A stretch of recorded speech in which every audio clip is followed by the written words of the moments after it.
Bom,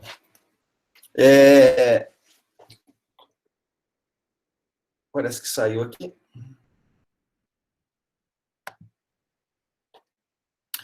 Semana passada, nós paramos, nós estudamos a passagem da mão seca e da mulher curvada. E chegou no final e não deu para completar, né, tudo que a gente poderia estar abordando em relação à mulher curvada. Eu vou falando aqui, e a qualquer momento que vocês tiverem dúvidas ou quiserem complementar ou colocar alguma coisa, é só falar. Porque quando nós estamos aqui, no caso aqui, nós estamos gravando, não aparece depois as perguntas quando se escreve. Então, a gente não consegue ter acesso depois, e eu também não consigo, às vezes, ficar vendo tudo ao mesmo tempo. Tá? Então, a qualquer momento, como é um estudo, né, e é bacana que nós estamos em poucas pessoas, eu acho que o diálogo e as colocações, elas podem ser muito bem-vindas, mesmo porque o tema que nós vamos estar abordando, eu espero que a gente consiga fazer com um pouco mais de profundidade, né, e sem muita pressa, mesmo que a gente não consiga acabar ele.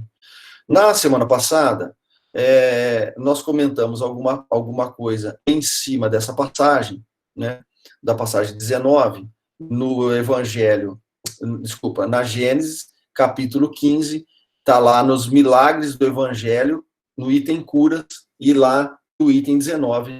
Então, Jesus, né, só para contextualizar, ensinava numa sinagoga todos os dias de sábado. E um dia ele aí viu uma mulher possuída de um espírito que a fazia doente há 18 anos. Então é sobre isso que nós vamos tentar abordar. Essa mulher possuída, né, por cada vez que vocês ouvirem esse barulhinho, eu tenho que entrar aqui. Possuída por um espírito que fazia doente, que a fazia doente há 18 anos. Ela estava tão curvada que não podia olhar para cima. Então Jesus, vendo-a, chamou-a e lhe disse: mulher, estás livres de vossa enfermidade.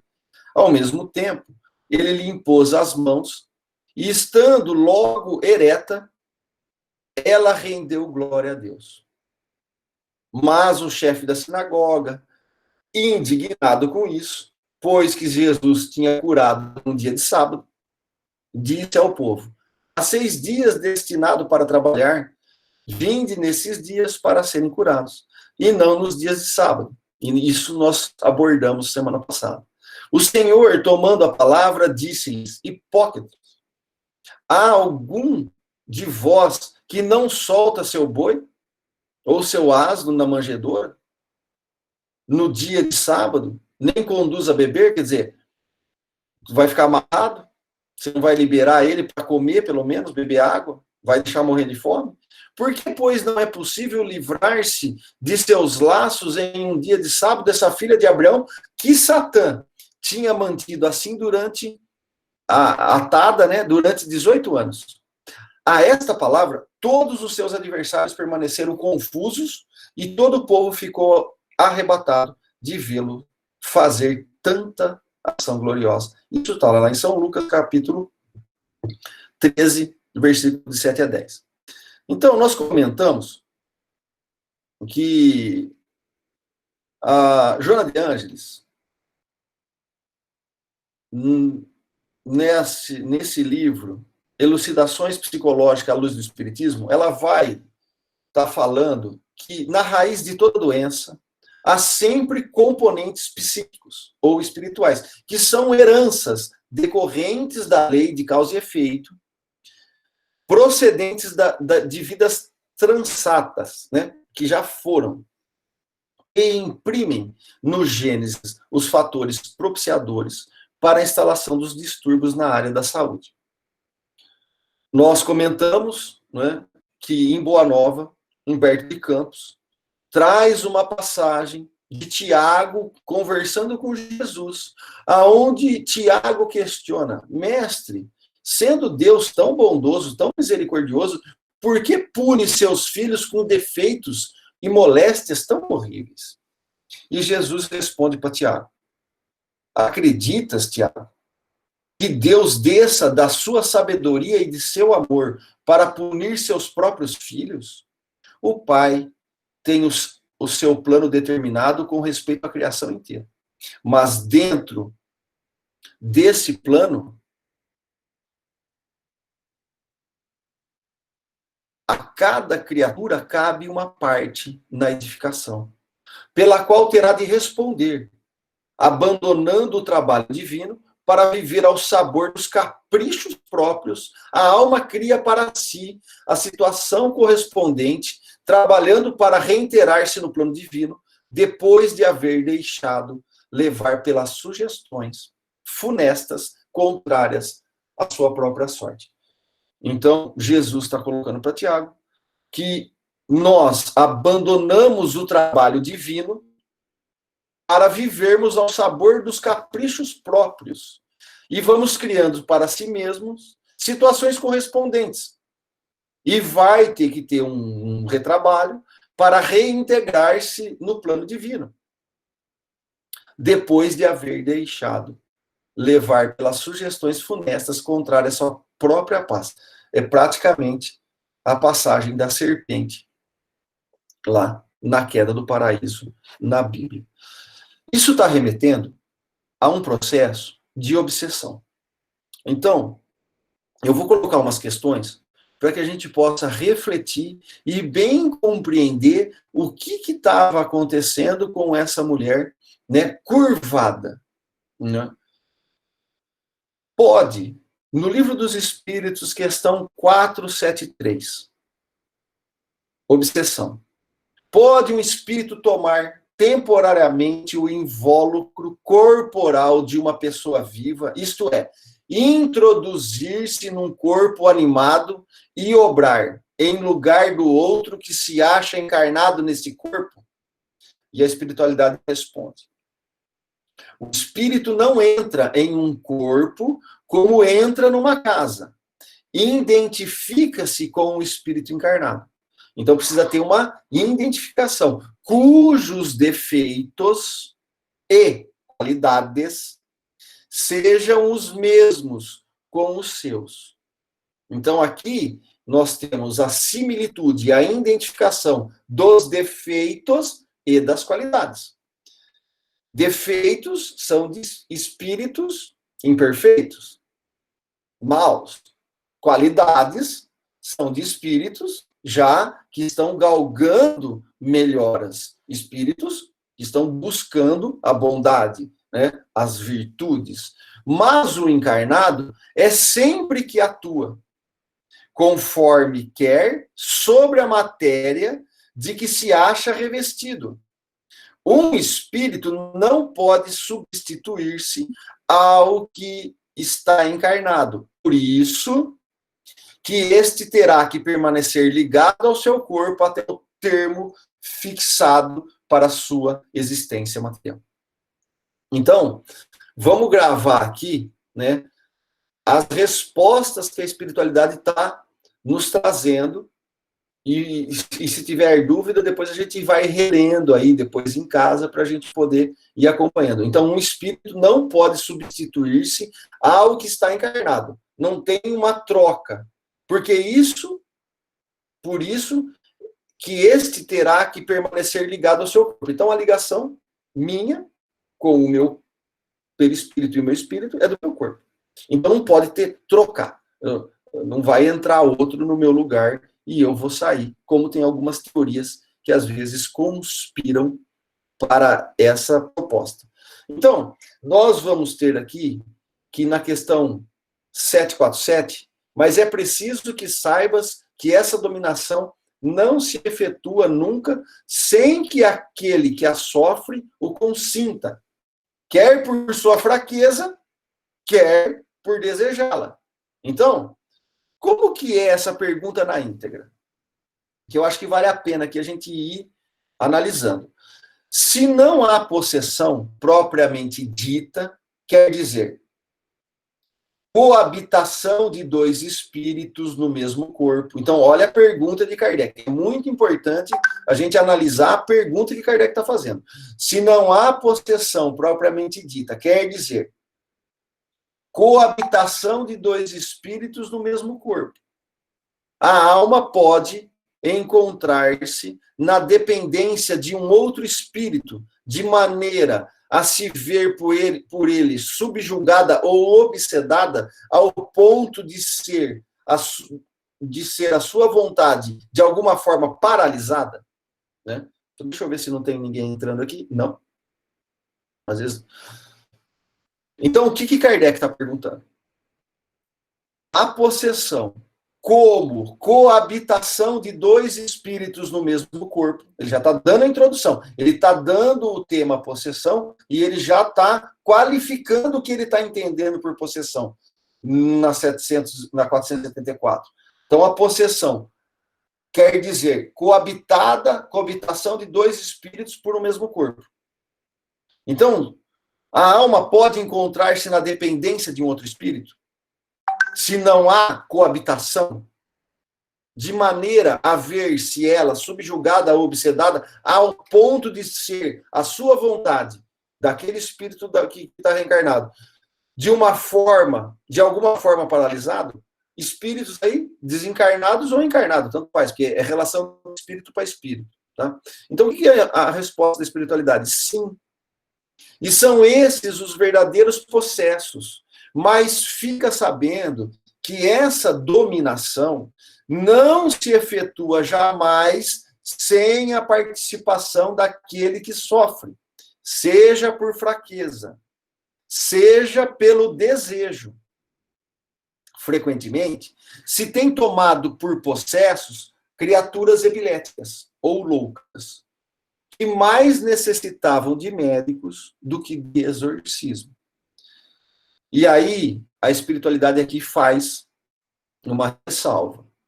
A palavra possesso, na sua acepção vulgar, supõe a existência de demônios, ou seja, de uma categoria de seres de natureza má, e a coabitação de um desses seres com a alma no corpo de um indivíduo.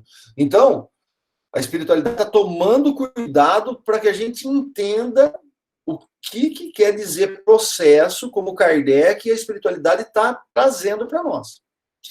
Mas, como não há demônios nesse sentido, e como dois espíritos não podem habitar simultaneamente o mesmo corpo, também não há possessos, segundo as ideias ligadas a essa palavra.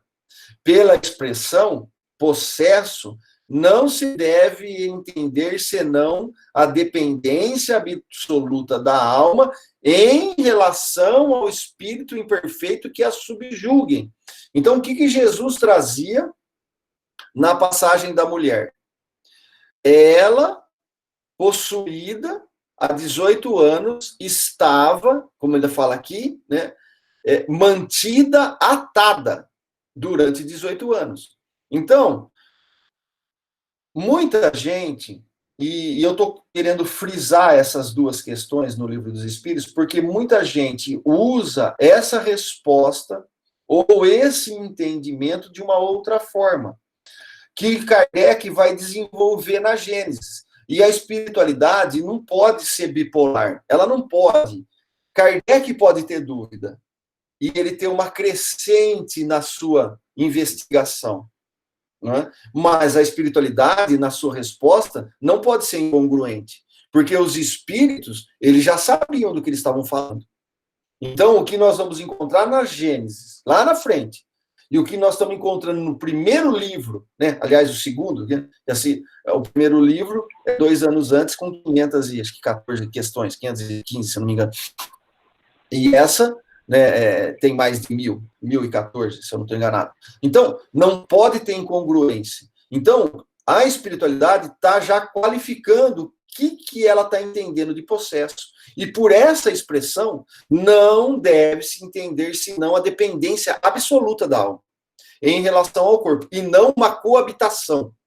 Porque a coabitação da alma, num mesmo indivíduo, não existe. É isso que eles estão falando aqui. Se alguém discordar ou quiser comentar, vai ajudando. 475. Pode uma pessoa por si mesma afastar os maus espíritos e se libertar do seu domínio?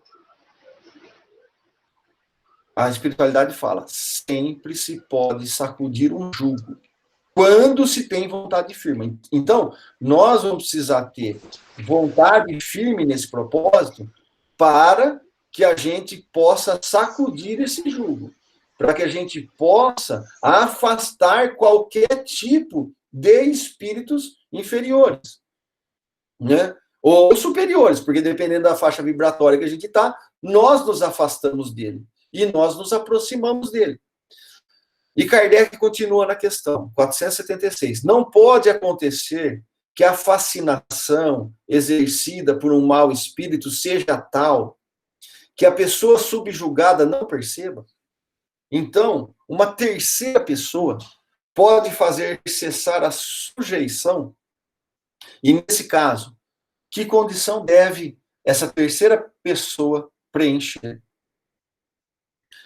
Se for um homem de bem, sua vontade pode ajudar, apelando para o concurso dos bons espíritos, porque quanto mais se é um homem de bem, mais poder se tem sobre os espíritos inferiores.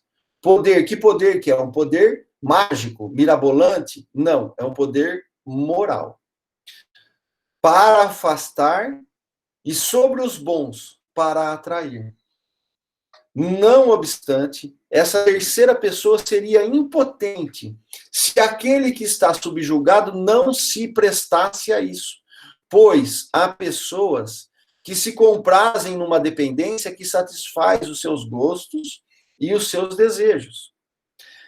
Em todos os casos, aquele que não tem o coração puro não pode ter nenhuma influência. Os bons espíritos os desprezam e os maus não o temem.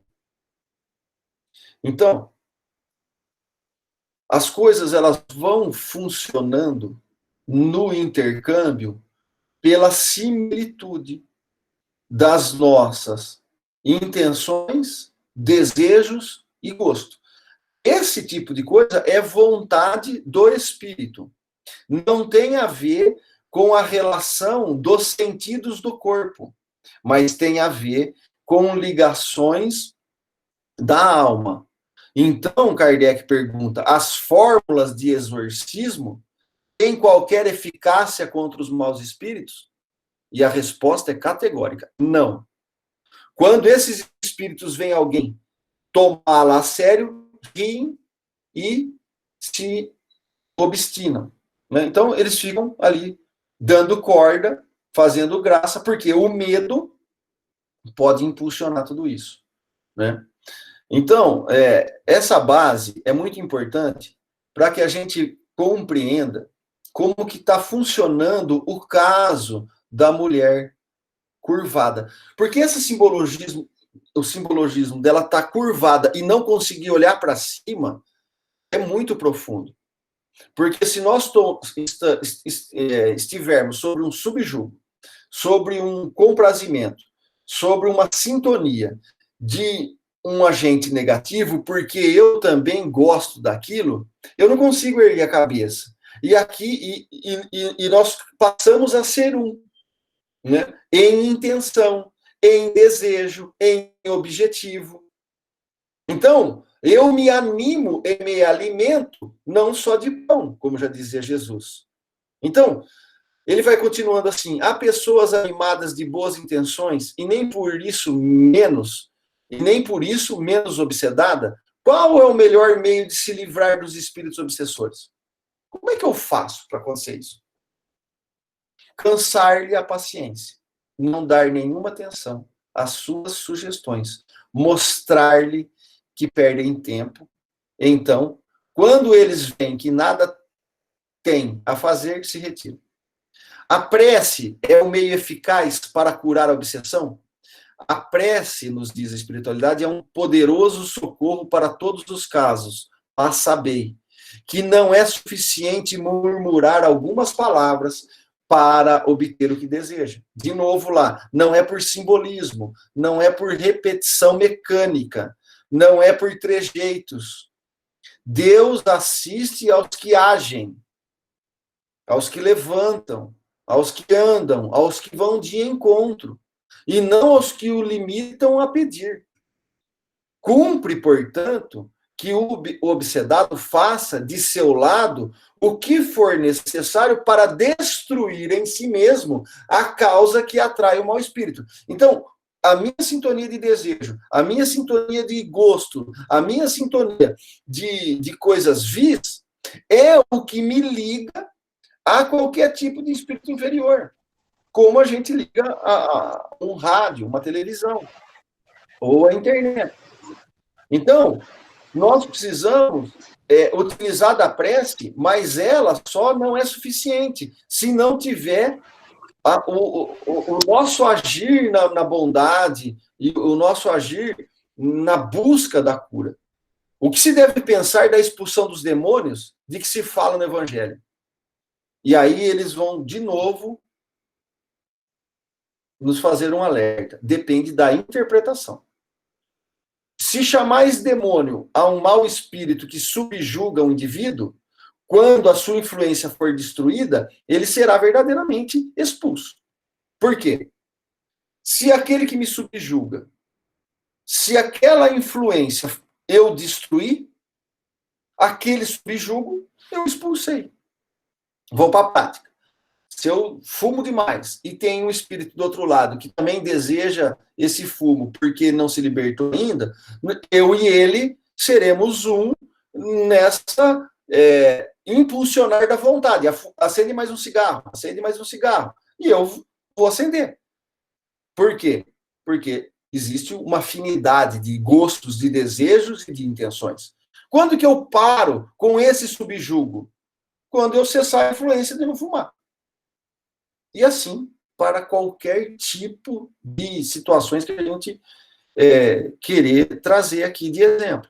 Se atribuís a uma doença ao demônio, quer dizer, se a gente acha que expulsar o demônio é uma atribuição, entendemos e interpretamos como uma doença, né, ao demônio, quando a tiverdes curados, direis também que expulsasse o demônio? Uma coisa pode ser verdadeira ou falsa, segundo o sentido que se der às palavras. A maioria das verdades, as maiores verdades, podem parecer absurdas, quando não se olha senão para a forma, e quando se toma a alegoria pela realidade.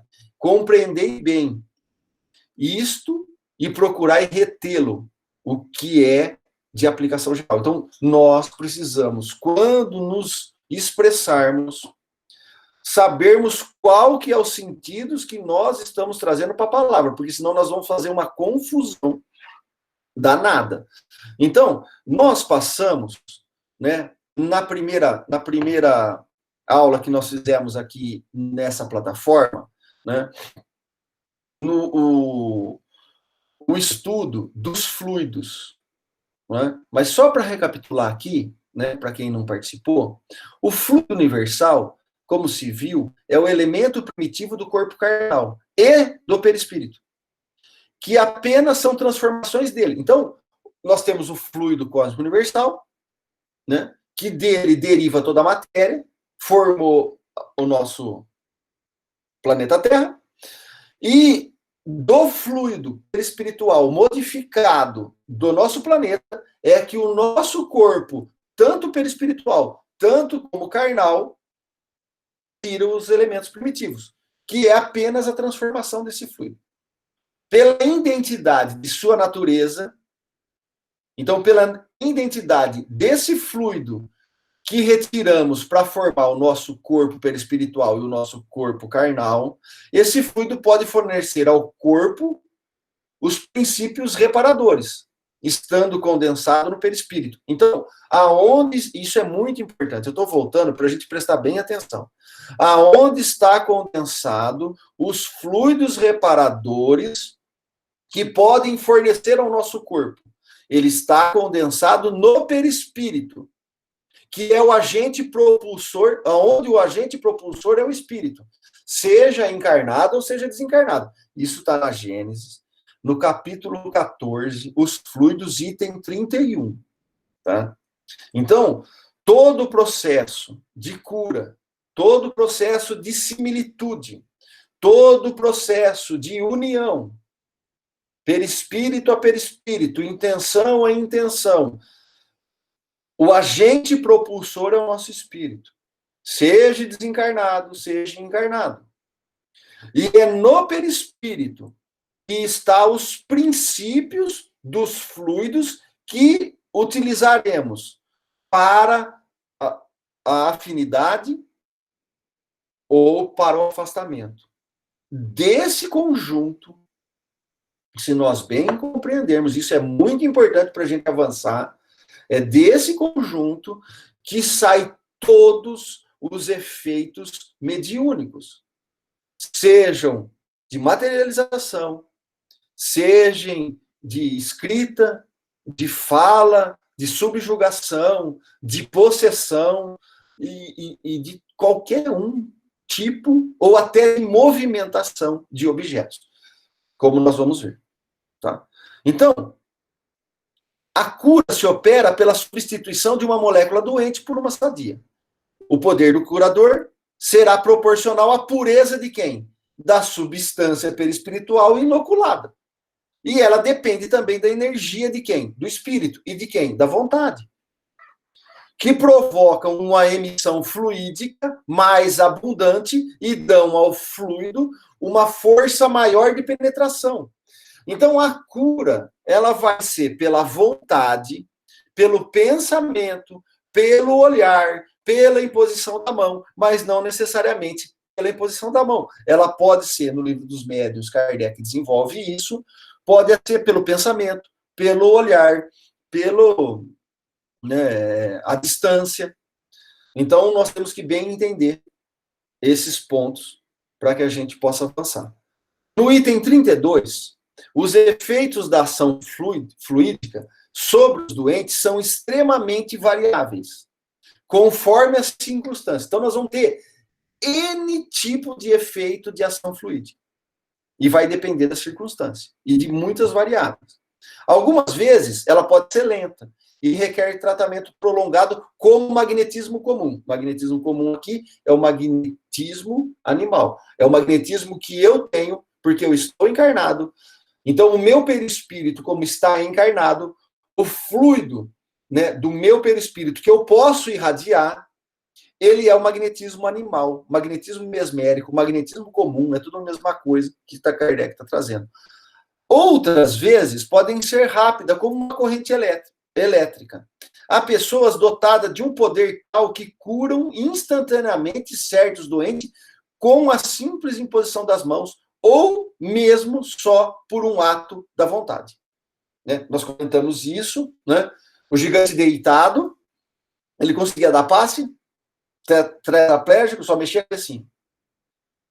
Se nós bem compreendermos os efeitos do fluido e da ação magnética que está no corpo perispiritual, e pela vontade ele conseguiria fazer isso. Então, entre esses dois polos, entre aquela cura do magnetismo animal lá, lenta, prolongada e repetitiva, e aquela instantânea, existe uma variedade de magnetismo, e essa diferença varia ao infinito, como eles estão colocando aqui. Todas as curas desse gênero são variedades do magnetismo. Ora, todo tipo de cura desse gênero são variedades do magnetismo. Vai ser o magnetismo animal, magnetismo espiritual.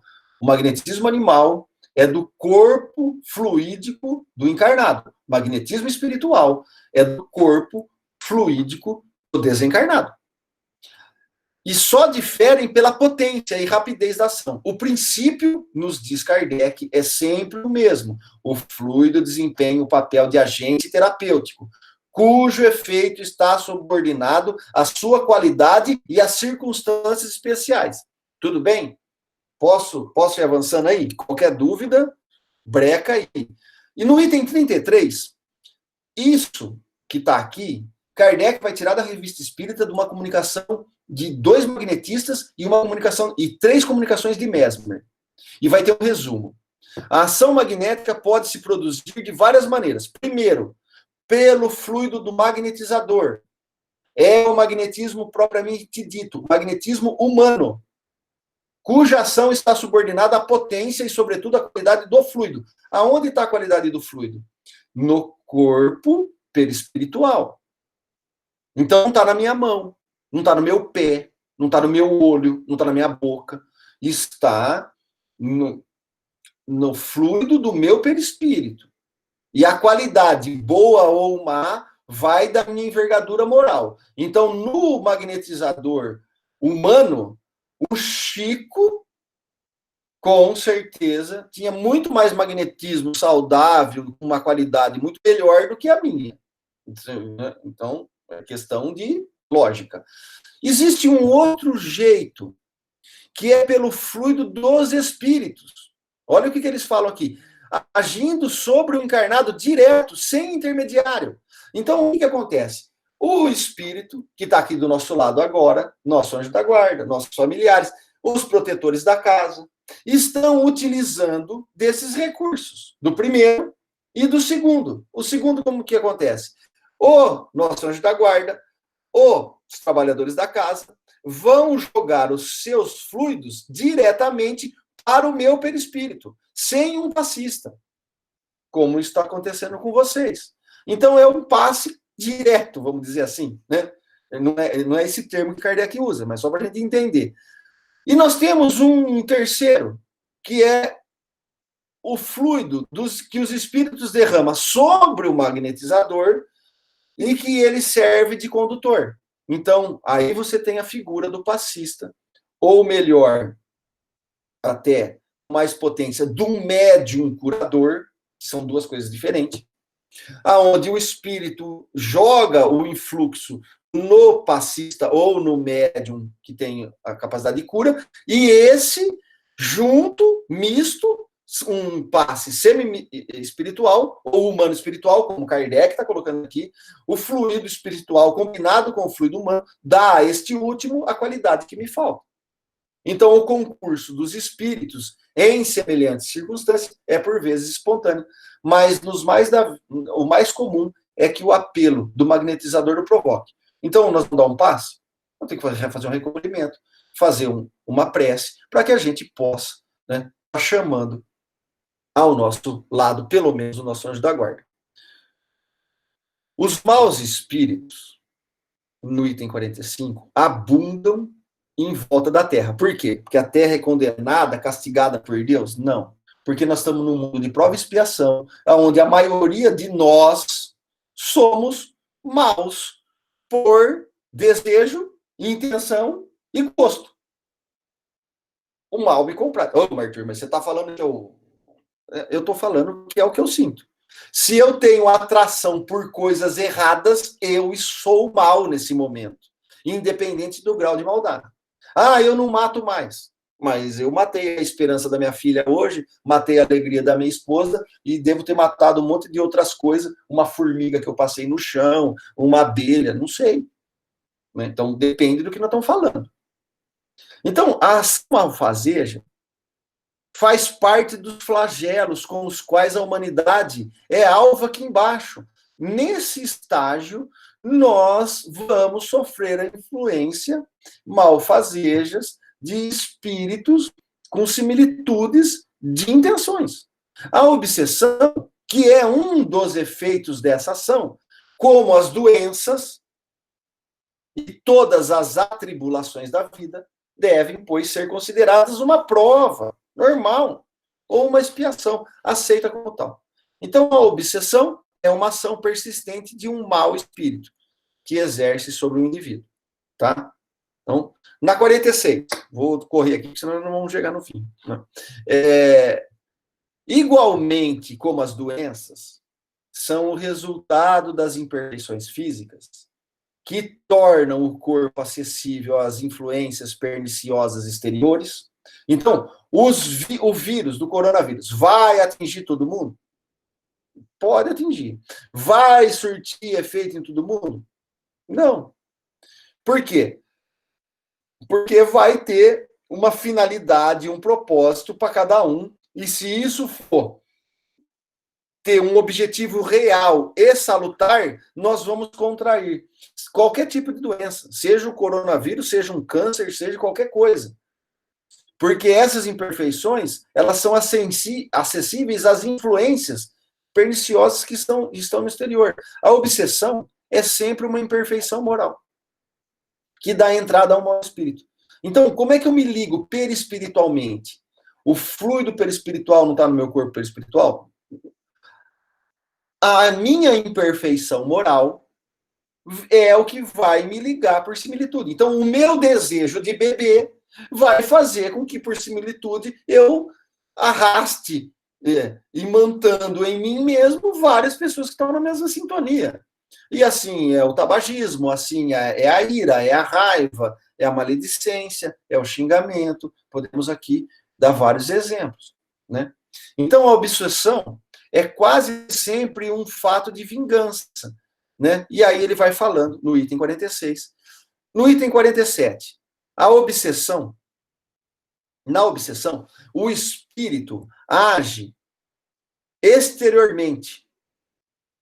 Agora eu tenho que prestar atenção aqui. Na obsessão, o espírito age exteriormente, com o auxílio do seu perispírito, que ele identifica como o do encarnado. Como o do encarnado. Não é? Este último encontra-se, então, enlaçado como em uma rede e forçado a agir contra a sua vontade. Qual que é a fala de Jesus lá em cima? Essa mulher, há 18 anos, está amarrada por Satã. O que a espiritualidade está falando? Que Jesus está louco? Não. Este ser encarnado encontra-se, então, enlaçado como em uma rede e forçado a agir contra a sua vontade. Na possessão, em lugar de agir exteriormente, o espírito livre se substitui, por assim dizer, ao espírito encarnado.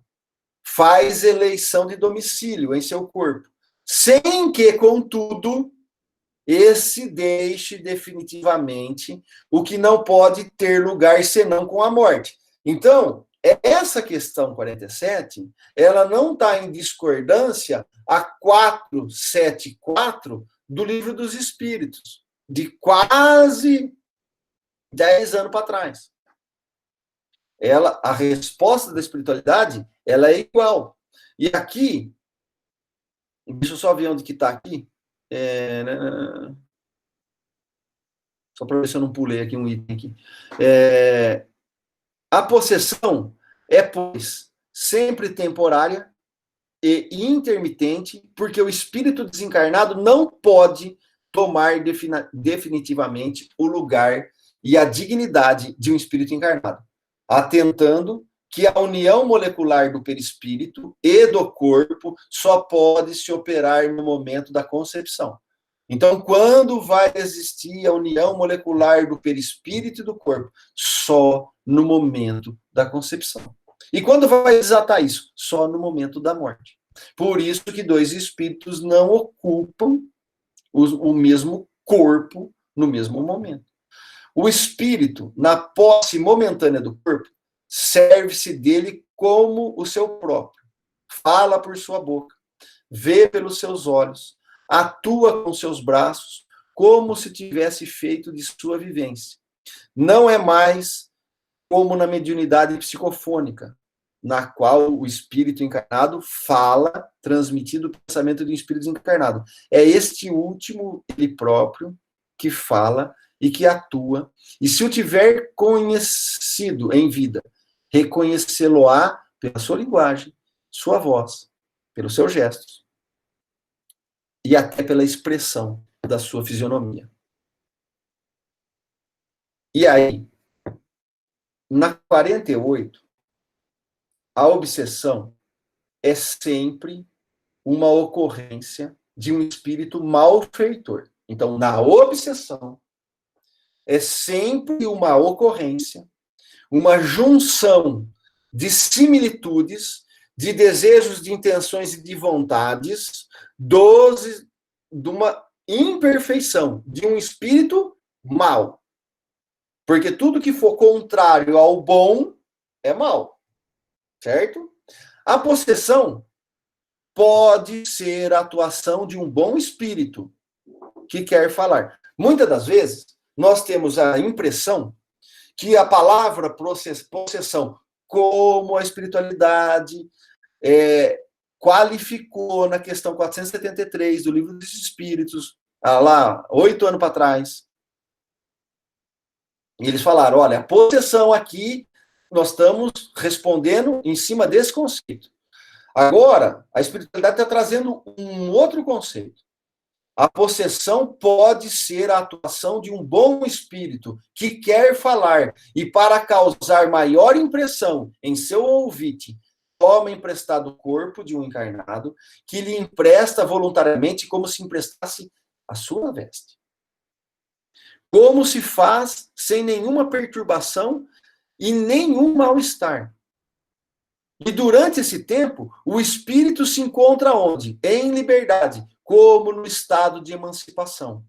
E mais frequentemente ele se coloca ao lado de seu substituto para escutá-lo. Então, quando a gente escuta Divaldo Pereira Franco dá uma comunicação do Dr. Bezerra que ele muda a entonação, ele está se aproximando desse quadro de possessão, de um bom espírito. Quando Jesus fala, eu não falo por mim, eu falo à vontade, né? Eu e o Pai somos um. Olha o que Jesus está falando. Eu e o Pai somos um. Eu não falo que eu falo à vontade do meu Pai. Quando Paulo, lá na frente, né, vai falar assim, olha, já não sou eu mais que fala, mas é o Cristo que fala por mim. É essa possessão. Então, possessão não é um negócio demoníaco, um negócio negativo. Pode ser, mas no Espiritismo, bem compreendido, não é isso que a espiritualidade está trazendo. Então, quando o espírito possessor é mau, as coisas se passam diferentemente. Ele não toma emprestado o corpo, mas se apodera. Se o titular não possuir força moral, ali é resistir. Ele o faz por maldade para com o dito, a quem tortura e martiriza de todas as maneiras, até querer fazer com que pereça. Até querer com que fazer com que pereça. Querer não é poder. Seja pelo estrangulamento, seja colocando no fogo, seja em outros lugares perigosos, servindo-se dos membros e dos órgãos do desditoso paciente. Insulta, difama, maltrata os que o cercam, libera-se a essas excentricidades e a atos que tenham todas as características da loucura furiosa. Os fatos desse gênero, em diversos graus de intensidade, são muito numerosos. E diversos casos de loucura não possuem outra causa. Frequentemente, a eles se juntam desordens patológicas, que são apenas consequências, e contra as quais os tratamentos médicos são impotentes, enquanto subsistir a causa primária. O Espiritismo, fazendo conhecer essa fonte de uma parte das misérias humanas, indica o meio de remediá-las. Esse meio é o de atuar sobre o autor do mal, que, sendo um ser inteligente, deve ser tratado com inteligência. Então, a obsessão e a possessão são mais frequentemente individuais, mas, por vezes, pode ser epidêmica. Né? Nós temos, por exemplo, na Bíblia, as línguas de fogo. É um caso de possessão ali. Nós temos na revista espírita vários casos de Mousine. Aí a obsessão era coletiva, epidêmica, mas maléfica. Então tudo vai depender do quê? do nosso estado de intenção, de vibratório e de desejo. Está faltando aqui uns 3 minutos. Eu acho que eu não vou conseguir chegar ao final, mas eu acho muito importante, e eu queria colocar aqui também, para que a gente possa buscar. No livro dos Médiuns, capítulo 19, o papel dos médiuns na comunicação. No item 9 vai falar assim: concebe-se que seja assim para os médiuns intuitivos, mas não quando se trata dos médiuns mecânicos. Kardec está desenvolvendo como que se dá a influência e o papel dos médiuns nas comunicações. E a espiritualidade vai falar assim: não compreendestes bem a função do médium. Há uma lei que ainda te escapa. Lembra-te de que para produzir o movimento de um corpo inerte, o espírito necessita do fluido animalizado do médium. De que se serve, por exemplo, para animar momentaneamente a mesa, fazendo a obedecer à sua vontade. Pois bem, para uma comunicação inteligente, ele necessita também de um intermediário inteligente. E esse intermediário é o espírito do médium. E Kardec continua: isso não parece aplicar-se às mesas falantes? Pois quando esta ou outros objetos inertes, a cestinha, por exemplo, como as pranchetas, respondem de maneira inteligente, parece que o espírito do médium não tem nenhuma participação. Olha o que a espiritualidade está nos trazendo. É um engano pensar isso. O espírito pode dar uma vida factícia, momentânea, a um corpo inerte, mas não a inteligência. Jamais um corpo inerte teve inteligência. É, pois, o espírito do médium que recebe o pensamento, sem o perceber, o transmite pouco a pouco com a ajuda de diversos intermediários. Então, o que ele está falando aqui? Né? Você tem uma cestinha na mesa lá, ou um copo, e esse copo vai para a letra A, B, C ou D, quem empurra o copo não é o espírito, mas é a interpretação do espírito do médium, que recebe o pensamento do espírito, que sem perceber transmite pouco a pouco com a ajuda de diversos intermediários. Quando Kardec percebeu isso, a cesta para a caneta, para o lápis, é um passo. Porque toda a resposta, ela passava por uma codificação do espírito do médium, sempre. Então, nunca foi direto. E isso é importante nós entendermos isso, porque senão a gente vai achar que o espírito ele age direto na matéria. E o espírito ele só age com um intermediário, com médiums, que através do meu fluido é que ele vai conseguir dar um movimento na matéria. Mas sem perceber, sou eu que estou codificando aquele comando. Então, a expressão...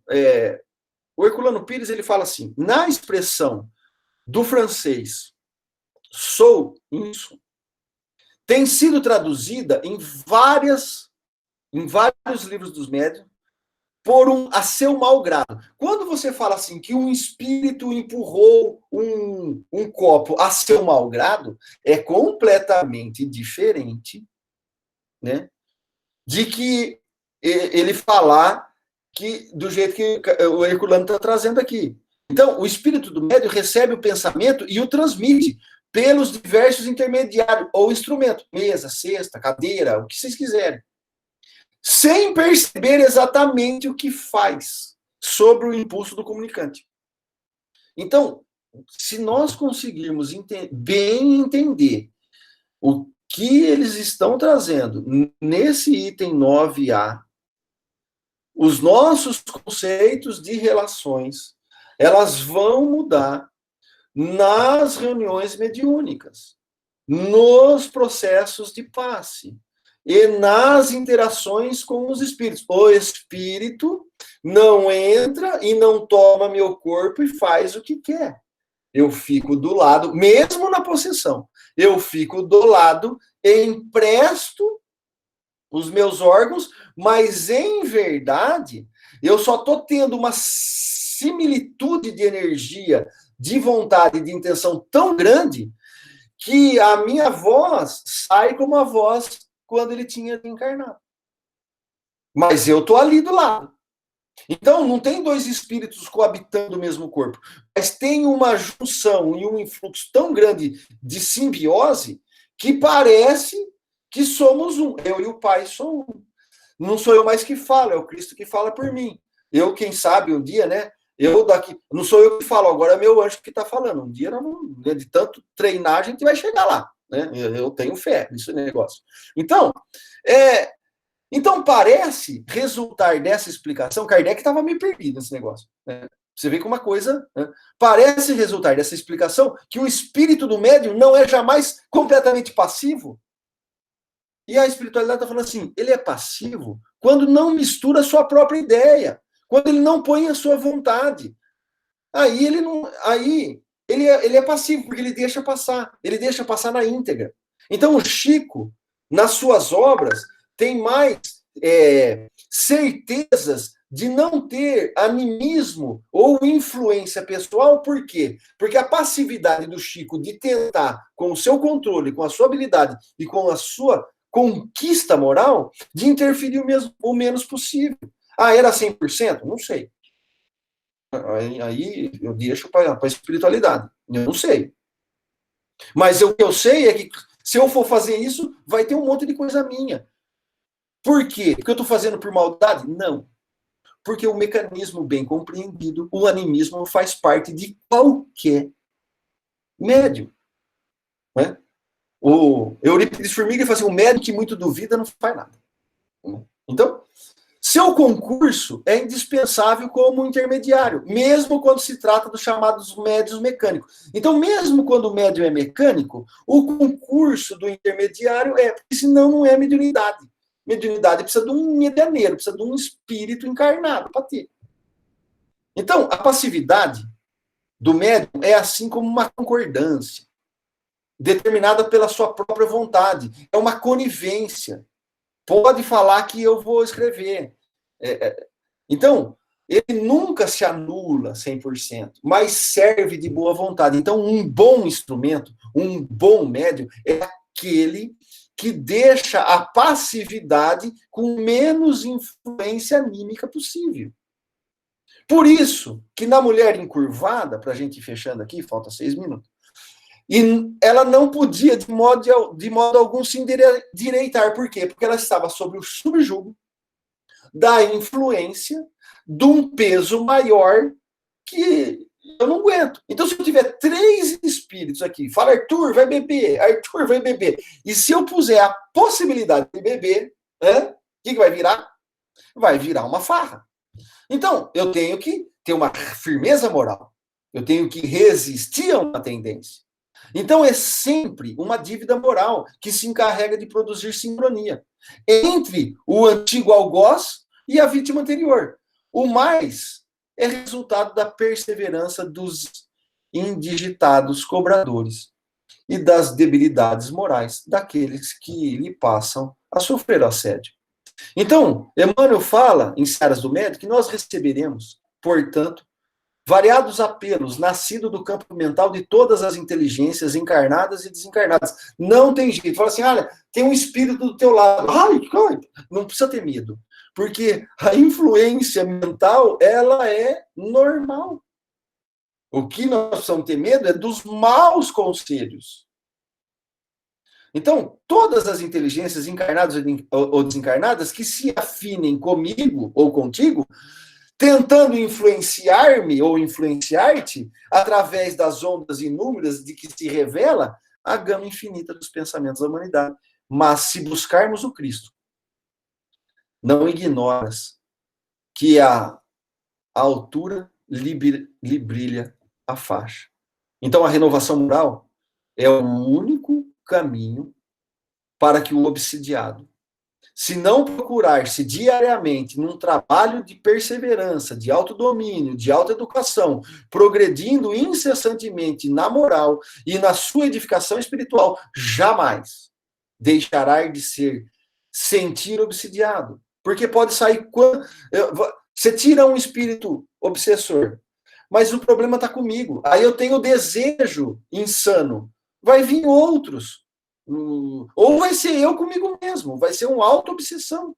Então, ainda que o seu primitivo obsessor se regenere, se a minha renovação moral não acontecer, eu não vou ter nada de caso. Então, essa é a principal terapêutica, nos casos em que ele possa agir. Então, vendo se Jesus a chamou, se a realidade espiritual te busca, ofertando-te serviço no levantamento das boas obras, não te detenhas, apresentando deformidades e frustrações.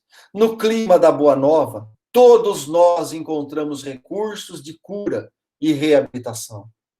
Reerguimento e consolo. Para isso, basta sejamos sinceros, diante da nossa própria necessidade de corrigendo, com o espírito espontaneamente consagrado ao privilégio de trabalhar e de servir. Jesus, nosso Salvador, estendendo-nos os braços amoráveis e compassivos. Com ele, a vida enriquece de valores imperecíveis e as sombras dos seus ensinamentos celestes seguiremos pelo trabalho santificante na direção da pátria universal. Todos os crentes registram-lhe o apelo consolador, mas raros se revelam suficientemente valorosos na fé para que lhe buscarem a companhia. Em suma, é muito doce escutar o vinde a mim.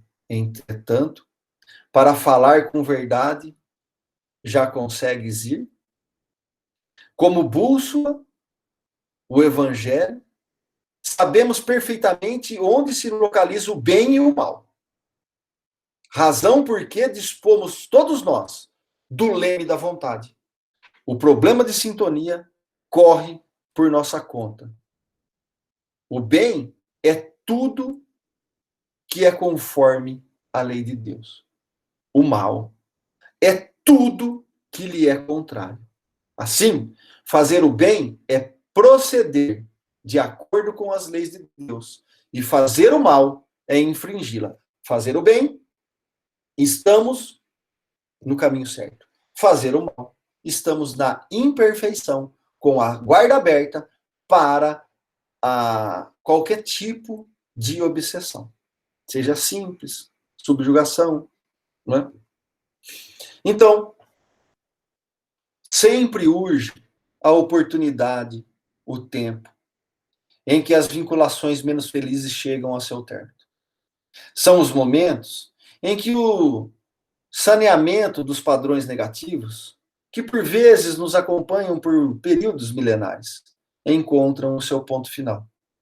O que eu desejo é que todos nós consigamos, no transcurso dos nossos dias, aproveitar os minutos que nos restam para bem compreender os ensinamentos de Jesus, a revelação da doutrina espírita, e apliquemos em nossos corações para desvincularmos das algemas e das amarras que nos têm arrastado há muito tempo no seio dessa terra. Que Jesus nos abençoe, que Deus nos ampare e que tenhamos sempre a fé e a vontade de buscar na oração o amparo e o auxílio da espiritualidade amiga.